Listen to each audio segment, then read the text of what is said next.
오늘 말씀의 제목은 그 이름으로 말하지 말라. 뭐라고요?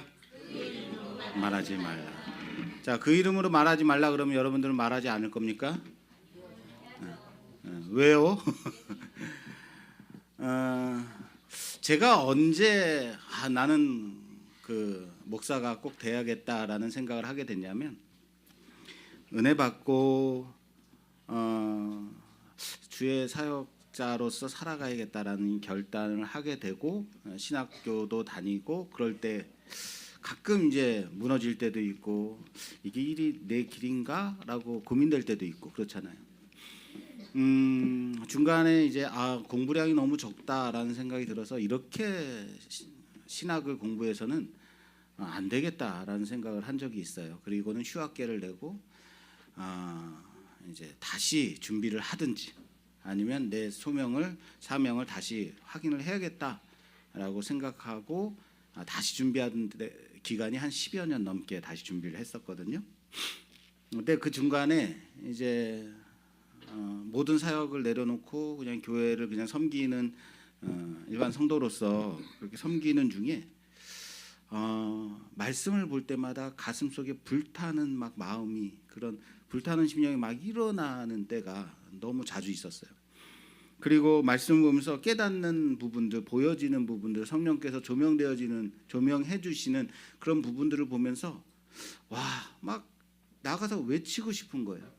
이 말씀은 바로 하나님의 사랑입니다, 그리스도의 은혜입니다라고 증거하고 전하고 싶은 마음이 너무 강렬한 거죠. 또 한 번은 그 복음성가 중에 이런 거 있죠. 그 산 위에 올라가서 그 외치고 싶다, 뭐 이런 복음성가 있는데, 그 가사를 보면서 내 마음 속에 이 고백이 바로 내 고백이다라는 생각이 든 거예요. 정말로 그 말씀을 깨닫고 그 말씀을 들고 산 위에 올라가서 막 외치고 싶은 강렬한 마음이 드는 거죠. 그래서 내가 가야 될 것은 세상에서 돈 벌고 내 자신을 위해서 사는 것보다 정말로 하나님의 말씀을 증거하는 이것이 아니겠는가. 아무리 그 이름으로 외치지 말라라고 해도 정말로 외치고 싶은 이 강렬함은 그 누구도 막을 수 없는 가장 귀한 가치, 내 인생의 가장 귀한 가치다라는 생각을 한 적이 있습니다. 그래서 지금 사역을 하고 있는데 그래서 감사합니다. 오늘은 예수님이 공생애를 마무리하시면서 예루살렘 성으로 입성하신 것을 기념하는 종려주일이죠. 예수님이 예루살렘 성으로 들어오실 때에 사람들이 종려나무 가지를 꺾어 흔들며 주님을 맞이했기 때문에 종려나무 가지를 꺾었다, 그래서 흔들었다, 그래서 종려주일이라고 합니다. 이 종려주일은 바로 예수님의 고난의 시작을 기념하는 고난주간으로 이어지게 되죠. 이번 주 금요일, 그러니까 돌아오는 금요일이 바로 예수님이 제자들의 발을 씻기시는 세족식을 하신 그날이고, 그리고 그 다음에 성찬을 하시고 감람산 평소에 찾아서 기도하시던 그 동산에 가서 겟세마네의 기도를 하신 후에 예수님을 배신하고 은 30에 자신의 선생을 판 가룟 유다가 데려온 대제사장들의 하속들에 의해서 잡히시게 되죠.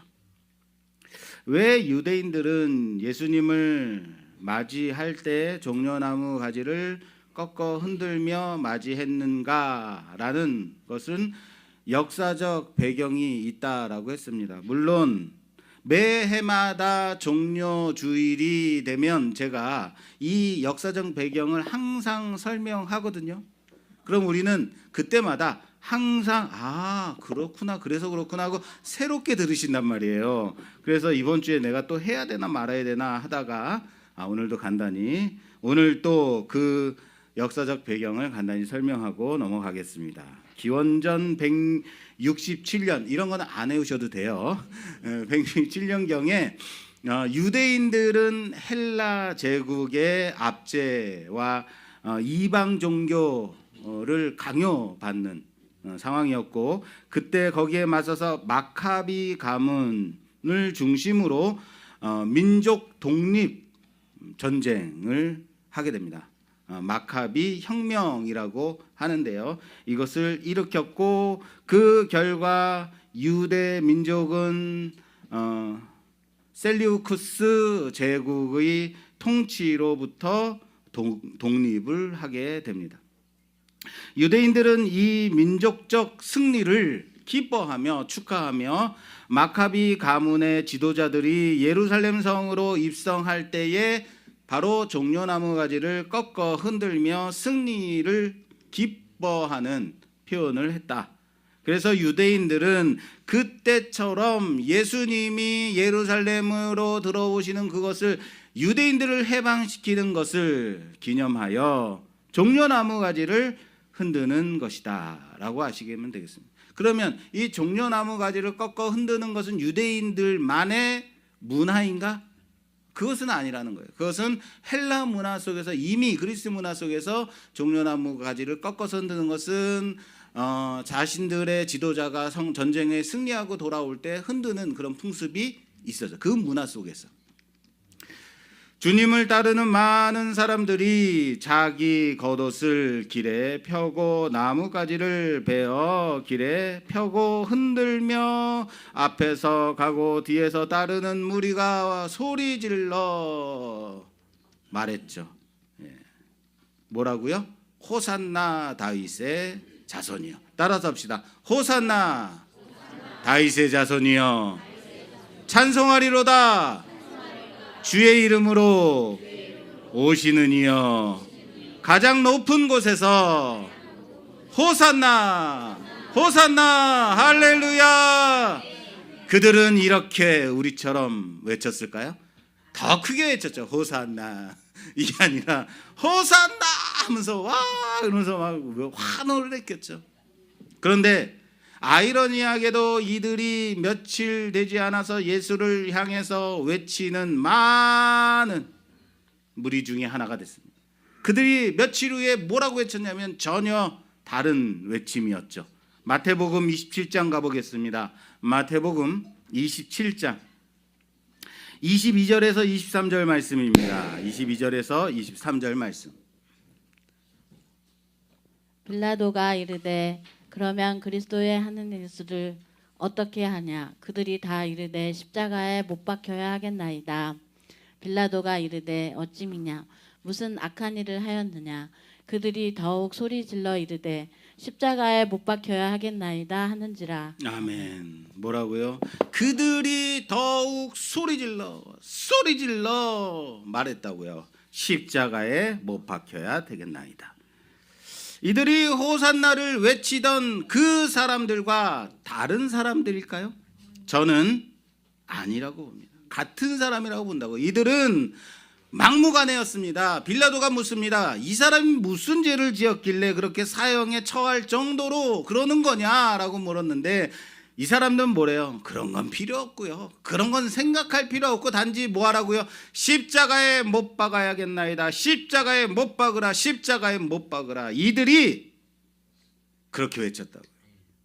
이들이 왜 갑자기 예수님을 십자가에 못 박으라고 외치는 사람들로 변했을까? 그게 항상 궁금해요. 왜 그랬을까요? 이들이 호산나 하고 영접했던 사람들이라고요. 나는 예수를 믿습니다라고 외쳤던 사람들이라고요. 가장 높은 곳에서부터 우리를 구원하소서라고 외쳤던 자들이라고요. 그런데 왜 이들이 십자가에 못 박으란 그들 안에 있을까요? 그 이유가 그들의 기대와 현실이 달랐기 때문이다라고 생각합니다. 그들의 기대와 현실은 달랐다. 예수님께서 예루살렘에 입성하실 때에 사람들은 그분이 로마의 압제하에서 로마를 몰아내고 자신들의 정치적, 사회적 기대를 이루어 줄 왕으로 오셨다라고 생각했습니다. 그렇게 믿었습니다.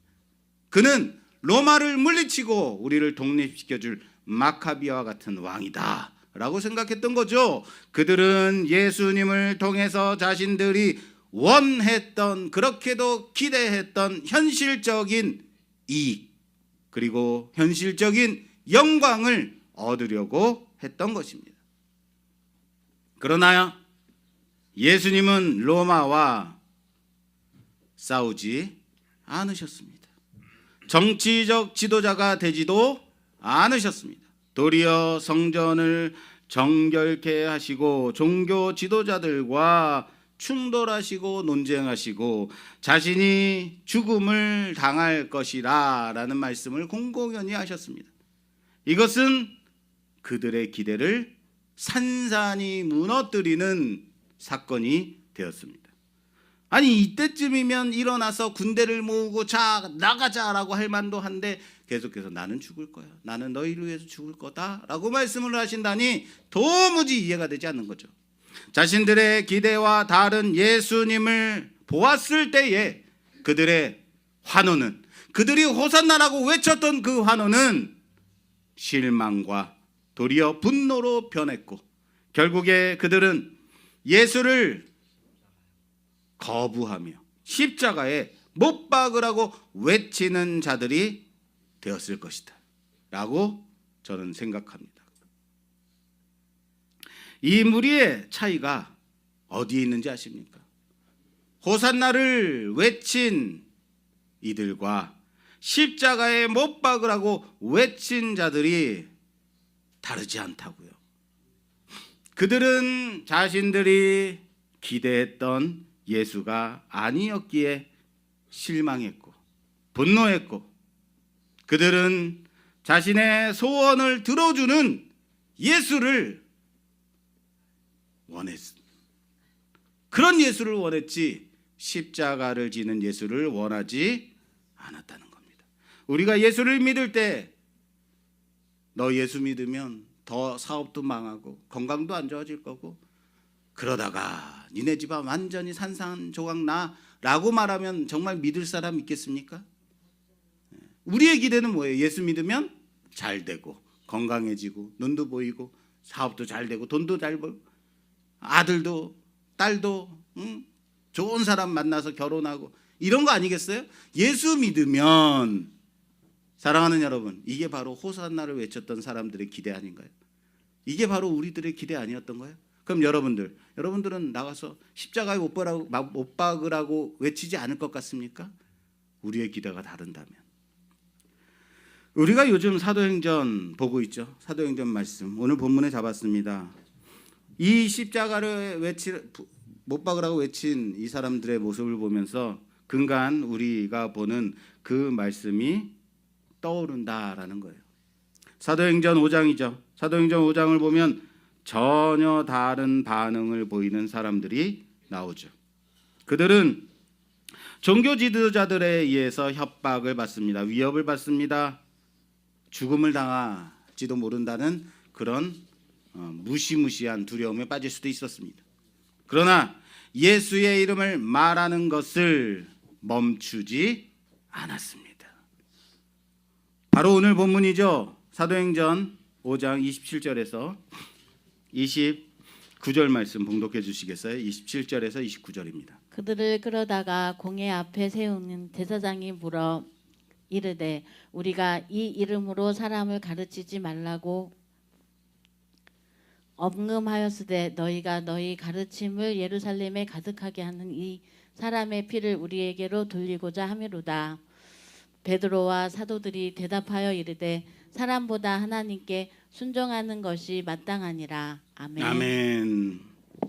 사람의 말보다 하나님 말씀에 순종하는 것이 낫다. 세상 권세는, 세상 주관자들은 뭐라고 말합니까? 외치지 말라, 외치지 말라라고 말합니다. 그럼에도 불구하고 사도들은 외치고 있습니다. 할렐루야. 외칩니다. 그 이름을 말합니다. 어떻게 그들은 외치지 말라고 하는데도 그 협박에도 외치는 자가 될 수 있었을까요? 왜 그럴까요? 아까 앞에 전제한 것과 반대겠죠. 왜 사도들은 예수를 향한 기대가 달랐기 때문입니다.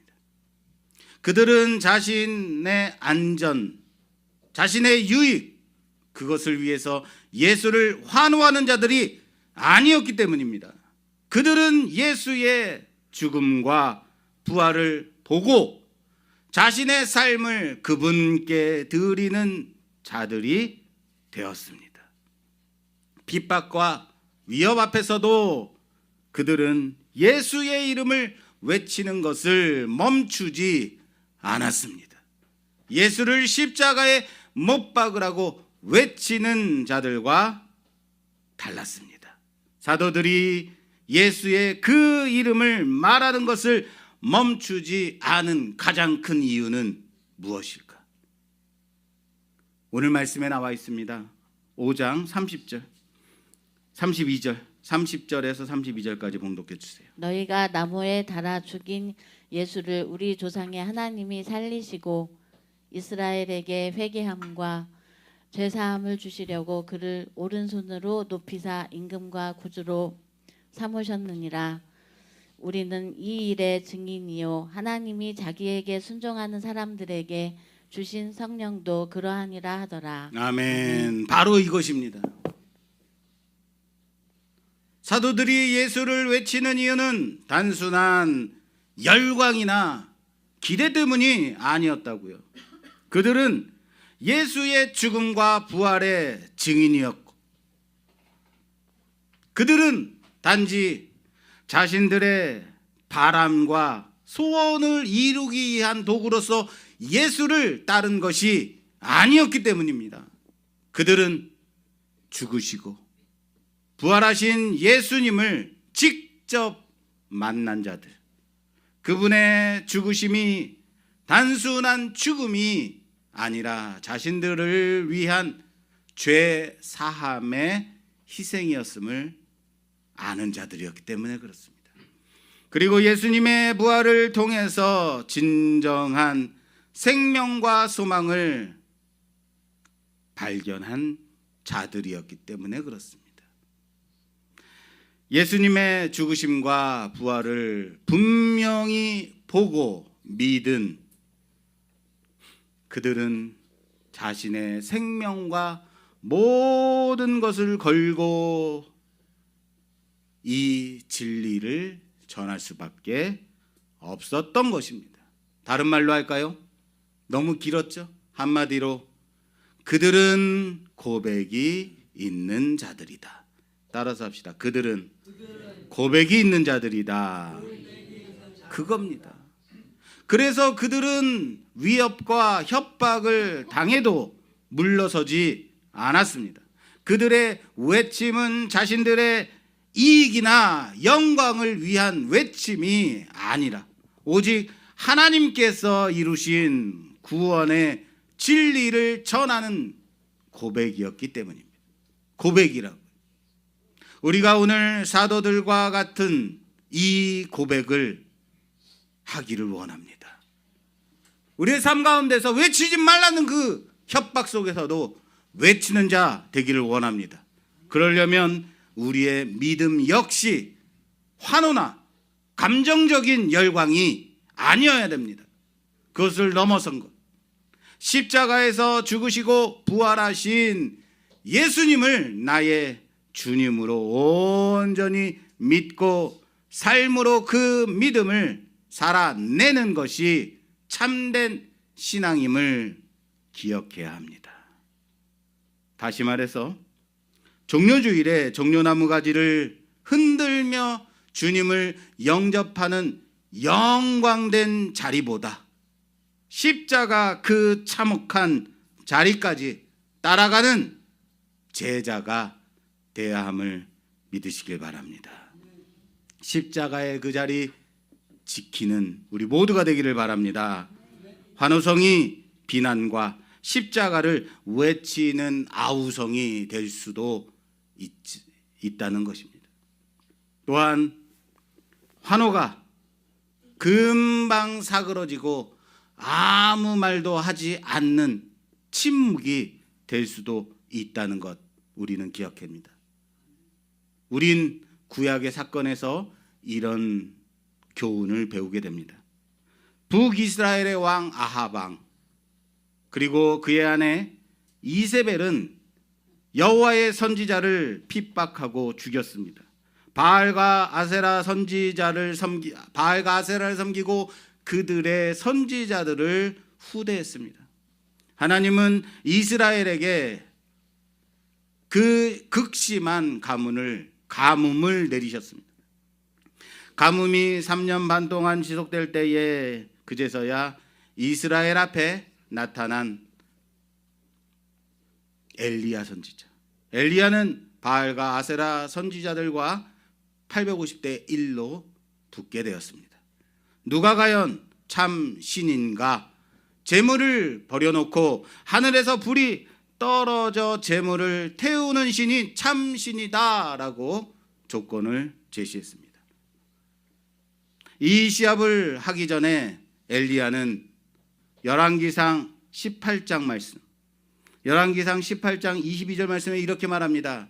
엘리야가 모든 백성에게 가까이 나아가 이르되 너희가 어느 때까지 둘 사이에서 머뭇하겠느냐? 둘 사이에서 어느 때까지 머뭇하려느냐? 여호와가 만일 하나님이면 그를 따르고 바알이 만일 하나님이면 그를 따를지니라.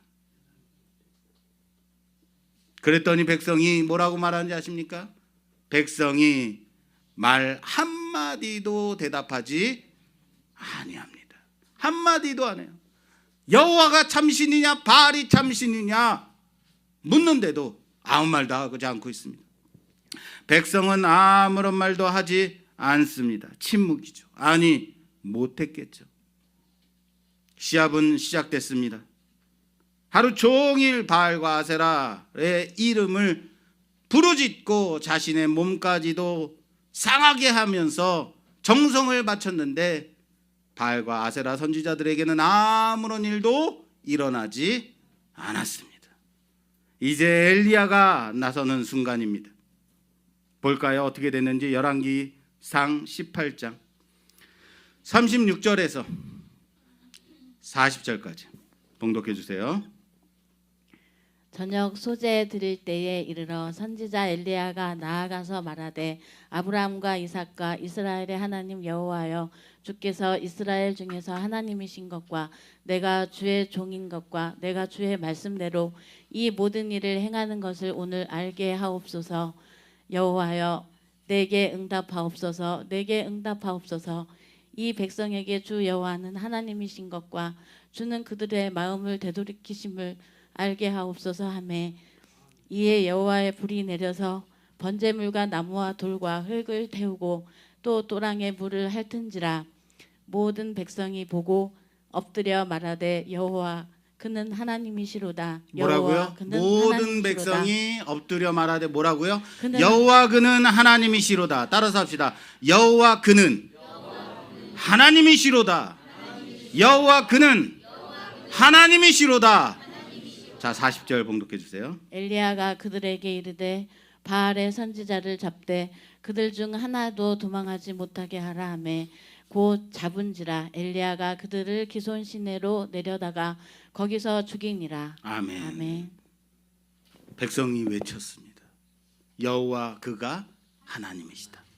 엘리야의 이 사건은 참된 신앙 고백이 무엇인지를 정확히 보여주고 있습니다. 엘리야의 말에 아무런 말도 못하던 백성들, 누가 참신인지 둘 중에서 왜 왔다리 갔다리 하느냐, 무슨 말이라도 해봐라, 아무 말도 하지 못한 자들, 그들이 기적을 보고야 하나님이 참되신 신이다라는 것을 고백하게 됩니다. 그런데 이게 정말 참 신앙 고백일까요? 그러나 참된 신앙은 기적 이전에도 기적 이후에도 하나님을 향한 변함없는 고백으로 나타나야 된다는 사실을 믿으시길 바랍니다. 그들은 하나님의 불이 하늘에서 떨어지는 놀라운 기적 앞에서 여호와 그는 하나님이시로다라고 소리 높여 외쳤습니다. 이것은 진정한 고백일까요? 기적을 봤기 때문에 놀란 거죠. 기적 앞에서 말할 수밖에 없었던 거죠. 진정한 고백일까요? 단지 외침에 했던 것입니다. 이건 다음 장을 보게 되면 그 실체가 적나라하게 드러난다는 것을 알아야 됩니다. 다음 장 볼까요? 열왕기상 19장 1절에서 2절 말씀입니다. 아합이 엘리야가 행한 모든 일과 그가 어떻게 모든 선지자를 칼로 죽였는지를 이세벨에게 말하니 이세벨이 사신을 엘리야에게 보내어 이르되 내가 내일 이맘때에는 반드시 내 생명을 저 사람들 중 한 사람의 생명과 같게 하리라. 그렇게 하지 아니하면 신들이 내게 벌 위에 벌을 내림이 마땅하니라 한지라. 아멘. 아멘. 아합이 자기 부인 이세벨에게 왕비죠. 이 일어난 사건을 말합니다. 우리의 선지자들이 다 죽었다. 이세벨이 사신을 엘리야에게 보내서 내일 이맘때까지 내 생명, 내 목숨을 저 사람들처럼 하지 아니하면 내 신이 나에게 벌 위에 벌을 내리실 것이다라고 경고하죠. 저주하죠.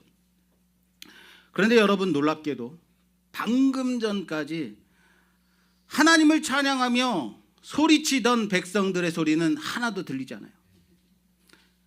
여호와 하나님만이 참신이다.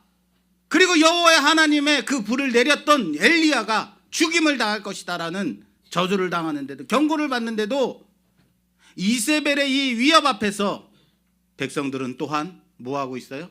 침묵한. 아무도 엘리야를 대변하지 않습니다. 하나님만이 참신인데 당신은 무엇하는 것이냐라고 외치지 않습니다. 아무도 어떤 목소리를 높이지 않습니다. 불의 응답을 보고 환호했지만 그들은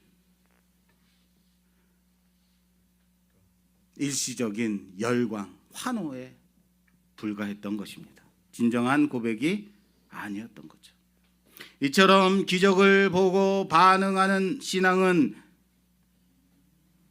위기 앞에서, 죽음 앞에서 쉽게 무너지고 마는 것입니다. 사랑하는 여러분, 환호는 쉽게 사라지지만 그래서 중요한 게 뭐예요? 진정한 신앙 고백은 위기와 고난 앞에서도 변하지 않는 것입니다. 이것이 환호하는 자들과 고백하는 자들의 결정적인 차이라는 것을 믿으시길 바랍니다. 사랑하는 여러분, 여러분들은 환호하는 자들입니까? 고백하는 자들입니까? 오늘 우리가 예수를 따른다는 그 의미는, 예수를 믿는다는 것은 과연 무엇일까요? 환호만 있고 고백이 없다면 우리의 신앙은 언제든지 흔들릴 것입니다. 환호가 아니라 십자가를 따르는 고백이어야 하는 것입니다. 감정이 아니라 진리를 따르는 믿음이 우리에게 필요하다는 것입니다. 그러므로 이제 우리가 다시 생각해야 되는 것이, 종려나무 가지를 흔드는 그 자리가 고백이 아닙니다. 환호에 불과했다. 그렇다면 십자가의 자리에서 반드시 침묵하거나 등을 돌리게 되는 것입니다. 감정으로는 예수를 따를 수 없습니다. 기대만으로는, 나의 기대만으로는 끝까지 따라갈 수 없다는 것입니다. 진리를 붙들지 않는다면 우리는 다시 군중이 되어버릴 수밖에 없습니다. 여러분들은 군중이고 싶으십니까? 제자이고 싶으십니까? 그 이름으로 말하지 말라는 시대입니다. 조용히 하라고. 예수는 개인적인 신념으로만 간직하라고 그렇게 세상은 말을 합니다. 그러나 성경은 말씀하고 있습니다. 우리는 이 일의 증인이다. 사도들이 그랬습니다. 그들은 협박 앞에서도 말하지 않을 수 없었습니다. 왠지 아십니까? 그들은 본 자들이기 때문입니다. 들은 자들이기 때문입니다. 그 복음이 생명이라는 것을 아는 자들이기 때문입니다. 사랑하는 여러분, 우리 또한 보고 듣고 아는 자 되기를 주님의 이름으로 부탁합니다. 오늘도 우리는 종려주의를 보내고 있습니다. 그 손에 들린 종려나무 가지가 환호로 끝나지 않기를 바랍니다. 그 가지는 예수를 향한 고백이어야 합니다. 예수가 나의 왕이십니다. 나의 주님이십니다. 나는 그분을 따르겠습니다. 이런 결단의 고백이 있기를 주님의 이름으로 부탁합니다. 십자가까지, 아니 십자가 이후까지 말이에요. 세상은 여전히 말하고 있습니다. 그 이름으로 말하지 말라, 말하지 말라. 그러나 우리는 그 이름을 외쳐야 합니다. 복음은 침묵할 수 없는 진리이기 때문에 그렇습니다. 예수는 조용히 간직하는 이름이 아니에요. 죽음을 넘어 생명을 주신 그 이름인 것입니다. 환호가 아니라 고백으로, 감정이 아니라 진리로 우리는 그분을 따라가야 된다는 것입니다. 그러므로 오늘 우리는 그 이름을 다시 외쳐야 합니다. 주의 이름으로 오시는 이여 가장 높은 곳에서 호산나. 나는 그분을 따릅니다. 십자가까지, 부활까지, 그리고 그 영광까지 따라가겠습니다. 그 십자가 붙잡고 그 이름 고백하며 전하는 우리 모든 성도들 되기를 주님의 이름으로 축원합니다. 축원합니다.